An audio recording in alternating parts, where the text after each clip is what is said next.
Ton setup peut être utilisé dans tous les time frames. Je vais te montrer comment ça se fait. Tu vois ce setup que je suis en train de dessiner là. Nous avons une ligne de tendance et nous avons des hauts et des bas cassures et retestés sur la ligne de tendance. Maintenant, je vais vous montrer ce setup sur le graphique en question. Vous voyez, là où j'ai tracé, ce sont les zones de prise de position. Là où nous allons entrer en position. Alors, je vais vous montrer sur le graphique. Sur le graphique, nous avons cette ligne de tendance qui est là. Comme nous l'avons montré sur le setup, la ligne de tendance, elle est ici. Maintenant, nous allons tracer et vous montrer le setup qui était dessiné de l'autre côté. Voilà. Et voilà. Cassure. Ici. Voilà. Cassure là. Retour.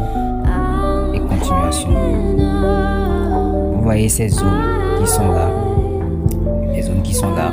Que nous avons tracées là. Ce sont des zones qui sont également sur le setup que j'ai montré précédemment. Et c'est sur ces zones qu'on prend une position normalement. Si c'est notre setup qu'on a décidé d'utiliser. Ici, nous sommes en H1. Le setup que j'ai montré ici, nous avons déterminé ce setup, cette figure dans le time frame H1, dans l'unité de temps H1. Maintenant, je vais vous montrer également qu'il est aussi possible de trouver ce même setup en H4, l'unité de temps H4. On est sur le H4 actuellement. On avait déjà trouvé le même setup sur le H1. Maintenant, voyons, je vais tracer la ligne de tendance. La ligne de tendance qui est là.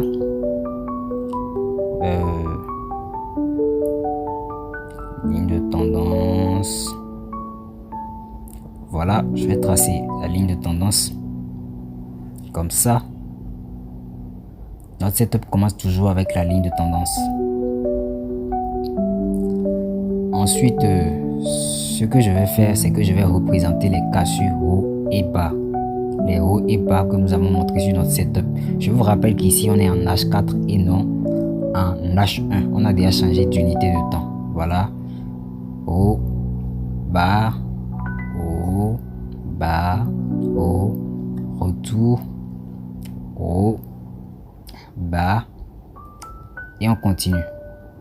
Je vous rappelle ici que notre setup nous permettra normalement de prendre une position lorsque le prix arrive à toucher la ligne de tendance qui est en bas. Donc c'est ça notre setup qu'on a dessiné en première position. Et ici nous sommes en H4.